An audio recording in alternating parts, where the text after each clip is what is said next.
Hello, this is Dr. Carl here for Euro 2200 Gender and Modernism in Europe from 1848 to 1920. This is the virtual lecture for the week that's called A Multitude of Forms. It feels like a bit of a diversion, but we're really just looking at, we're sort of embellishing our look at cultural production during this time, embellishing the look at gender, and considering what other influences were around to influence the artists that we're looking at and create the kind of foundation for modernism. And if you remember, on Monday, I talked about several new things that were happening in addition to all the Marxism, and this new focus on the proletariat. Some of the things I mentioned were the World's Fair from 1851 in London that showcased all kinds of items, biological, manufactured, and so on, from all corners of the world. It was like a celebration of empire, and there were items from, like I said, every corner of the world, every country, displayed in the Crystal Palace in 1851 in London. And the Crystal Palace unfortunately burned down. There was a petition made to resurrect it, and it was rebuilt basically in 1853 in a place called Kew Gardens, which that's Kew, nearby, something like 2 miles away. And that included an extra herbarium where there were, I can't remember the number of plants there were. I think I had it on the tip of my tongue on Monday, but many plants assembled from all corners of the world. And among them was that display of fossilized animals, the very first dinosaur exhibition, organized by Richard Hawkins Waterhouse, I think was his name. And he built models of the dinosaurs that were known at the time. Their fossils had been found on the British coast. These did not include the giant lizards of the American West or the Tyrannosaurus Rex that we associate with the movies, the Spielberg, movies from about Jurassic Park. But nevertheless, there were other dinosaurs. The models are still there. In fact, they've been recently not renovated, conserved. You can still visit them today. I think you might have to scramble around in some bushes to find them, but in the back places of London, but they're still there. But they introduced European audiences, British audiences, to this idea of deep time and this idea really of a multitude of forms. There were the idea that the earth was populated by really different looking animals, that it didn't date back about 6,000 years, as the Bible had been saying. And again, the displays in the Crystal Palace suggested that animals and plants in different countries looked quite different. And then we had the emergence of zoos in the 19th century that were exhibiting animals that people had never seen before, really different looking things like giraffes, seals, monkeys. And so this was all quite eye-opening for everybody. And including artists. And there was this sense that all of a sudden nature was quite different than what everybody had assumed it was, that animals were quite different, that there was some different, something else was going on. And the writings then of Charles Darwin, we had the publication of On the Origin of the Species in 1859, and I believe it was 1871. He had a follow-up publication called On the Descent of Man.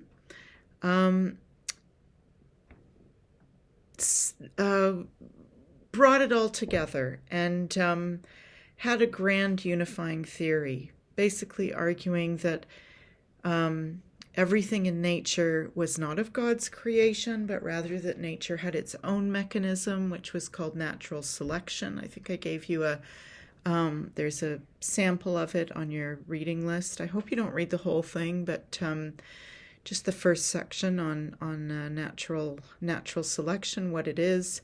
And he uses a word in that text that I think is really significant. He uses the word plastic. Now, when we think of the word plastic, of course, we think of, like eyeglasses that are made. We think of a substance that's actually hard. You pour it, it freezes and becomes solid, and that's plastic. Well, plastic has another meaning, and it basically means malleable, changeable, unfixed. And, here I forgot that I have a window open with that definition. In biology, plastic means exhibiting adaptability to change or variety in the environment, and relating to molding or modeling in 3 dimensions, something that can change shape. And that is what Darwin argued in Natural Selection, that animals slowly, not from one day to the next, but over thousands of years, would adapt themselves depending on their environment to make themselves so that they would survive. So that they would change the shape of a finch would change the shape of its beak so that it could crack open a beetle or a nut much easier. A giraffe the giraffes with longer necks could reach the top parts of trees. The ones with shorter necks perished and went extinct. That was another big buzzword from that time, extinction. But this idea of plasticity that produced a multitude of forms, that animals could take any shape whatsoever. Were they 4-footed? Were they two-footed? Did they have a spine? Did they not have a spine? Were they feathered? Were they furred? These were not characteristics that God decided, but that nature decided based on what environment they were in. Now, as I mentioned, this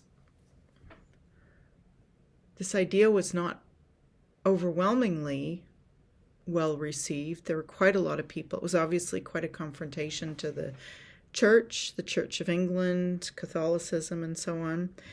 And perhaps the most, revelatory of all of these ideas was the idea that was really kind of expanded upon in Darwin's second book, that humans have evolved from apes, that we're not descended from Adam and Eve, but that we have, that the simian biological family or biological classification has evolved over millennia, over thousands and thousands of years, to produce what, as we are now today, we have quite different hands with opposable thumbs. and we don't have fur all over our bodies. We have different colored skins, different colored eyes. We look quite different from orangutans and gorillas and so on. But the idea that monkeys and apes were some kind of distant relative just was really upsetting and profound for a lot of people. And it did enter the public realm. People discussed it. People, also people including artists, went to zoos to look at the monkeys and to study them and to consider them and ponder, and to find deep meaning, to stare deep into the eyes of a gorilla and really say, are you my brother or sister, or are we really related? Hoping that the gorilla would answer back. So there were a couple of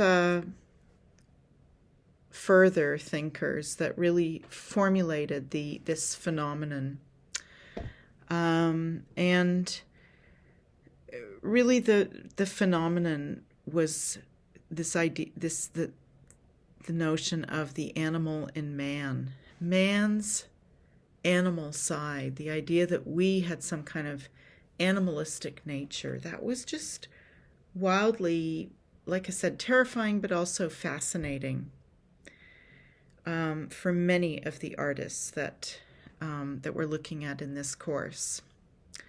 So today I'm going to focus on two Frenchmen, actually, that obviously were quite ignited by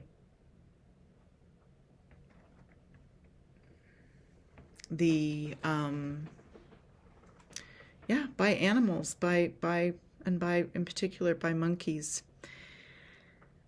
The first is I can't decide who actually to do first. I think I'll start.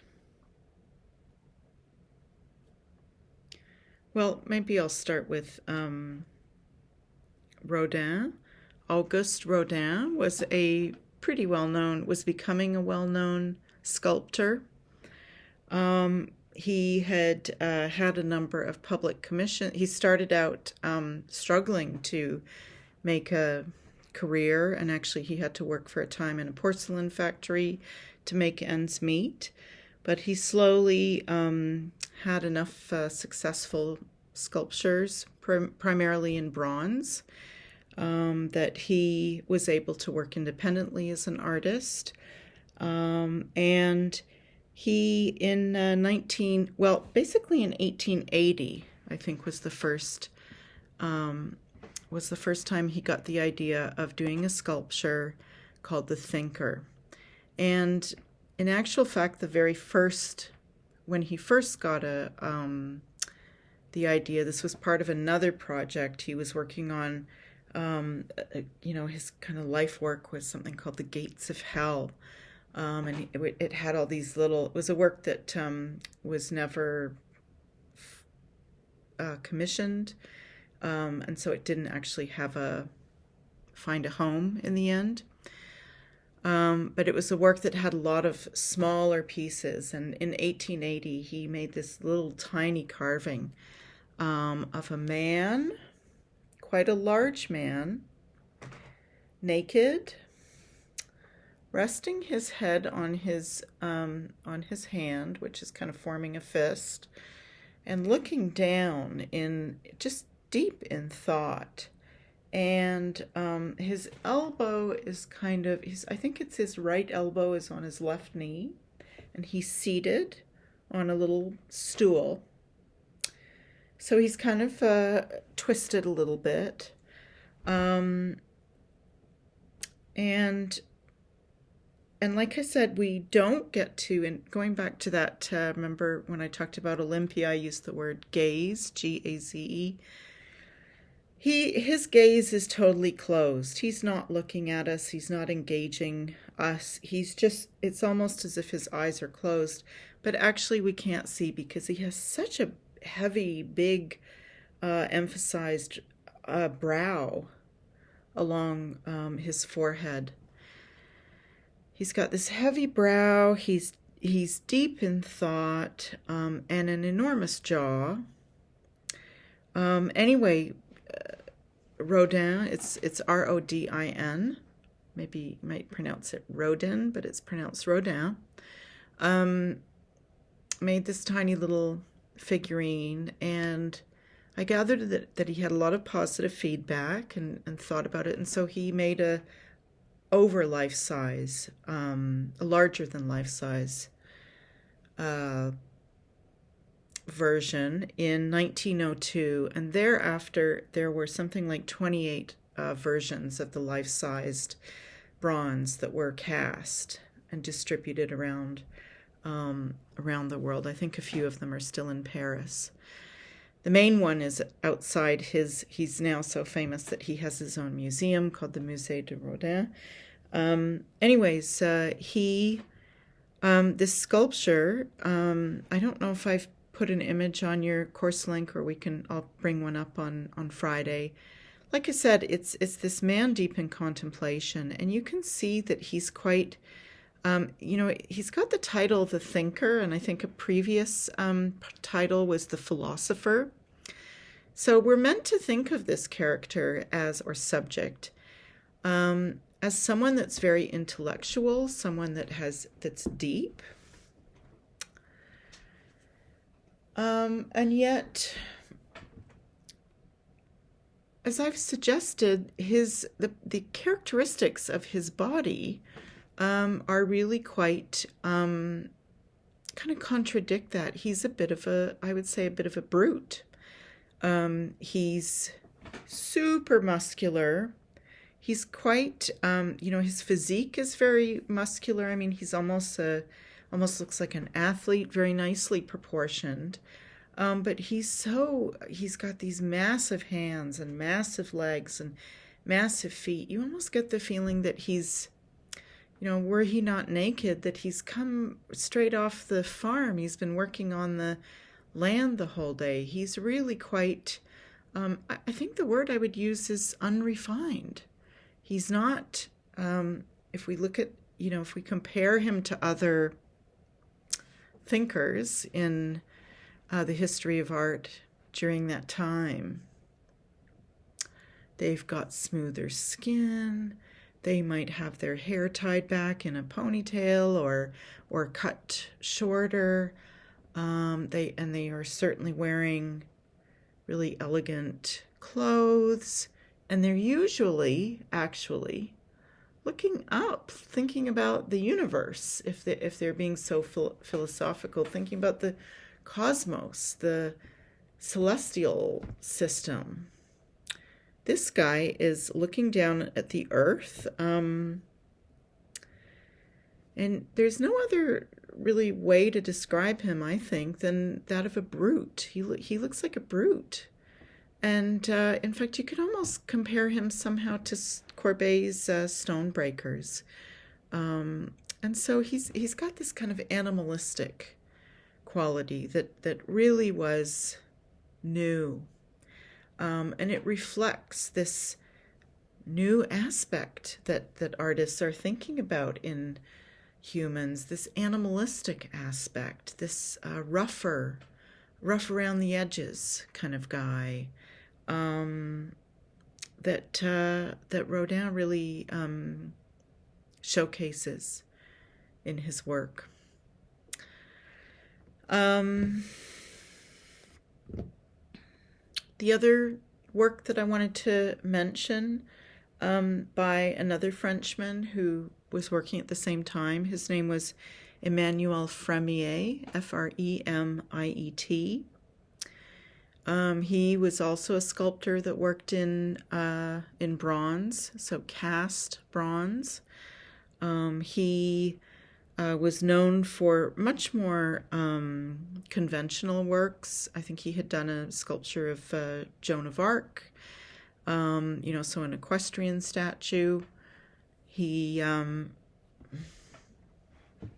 don't know what else there are a couple of things I know of, but the one that I really would like you to look at and think about is something called Gorille, Enlevant, and Femme from 1887. So that's gorilla carrying away a woman. And this was received very well. People were captivated by it. And it depicts this massive gorilla, intimidating gorilla,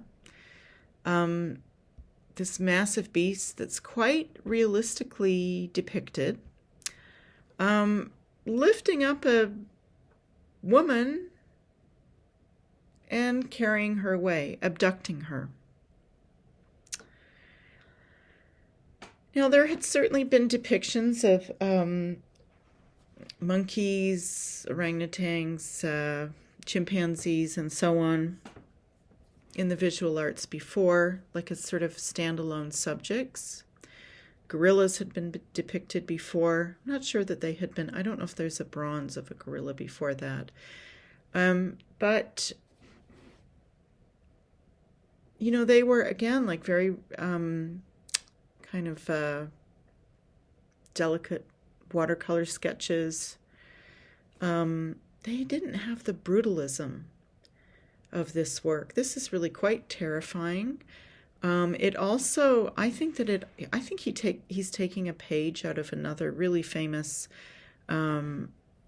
Netherlandish painter called Peter Paul, is it? Rubens? I think his first name is Peter Paul, who painted a lot of human figures.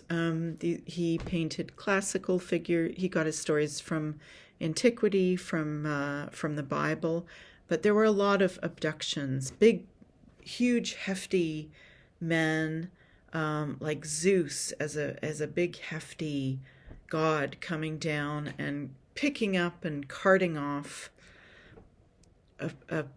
an allegory of Europa. Lots of flesh, lots of weight. These are not fine, delicate creatures. They are really heavy, powerful, but humans. And Fremiet, in his sculpture, kind of puts a twist on that, and again is sort of registering these new changes in society at the time, by creating a sculpture that depicts a pretty lifelike gorilla, which of course put the fear of God into, or the fear of nature into everybody at that time. And some of you may be aware, if you've heard of the movie King Kong.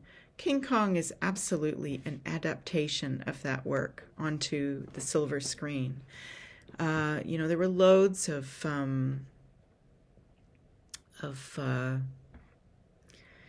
films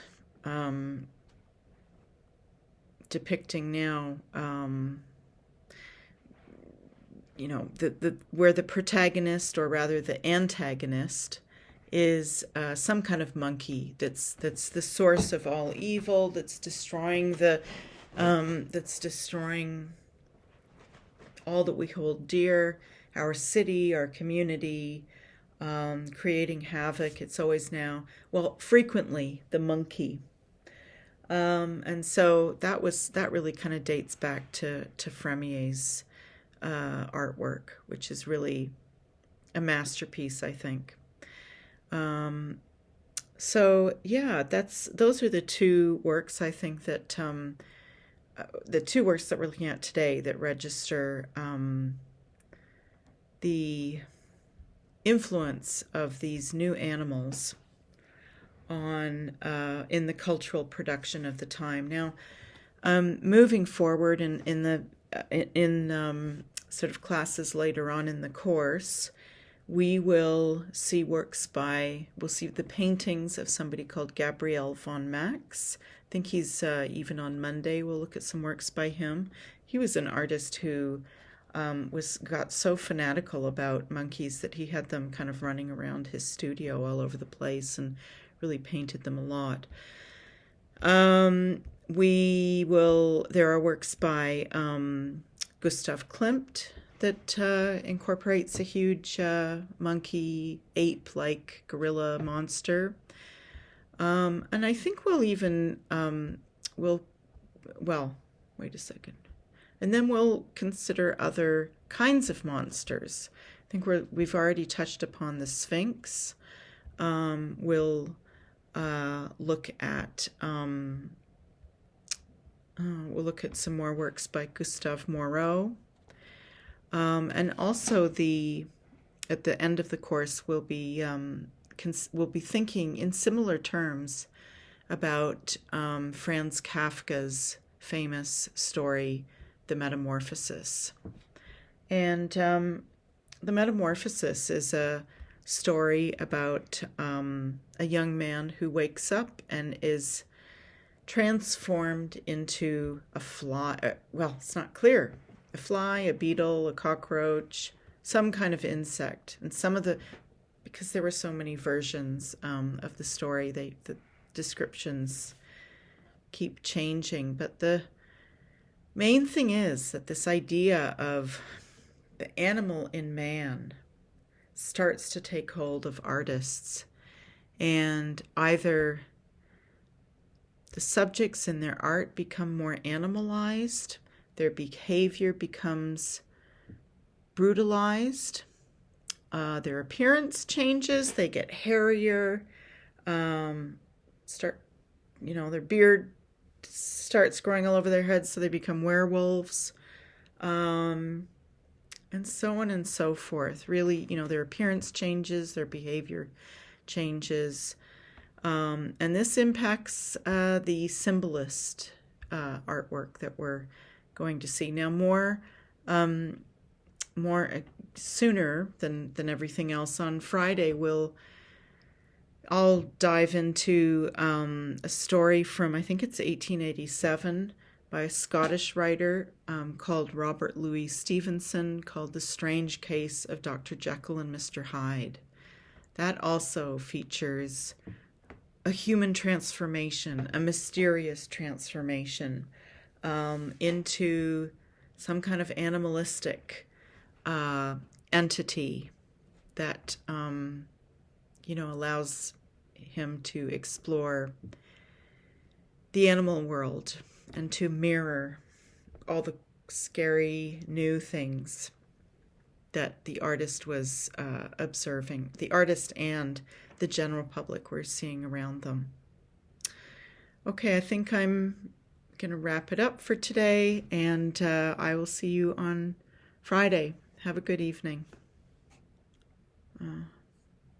Here.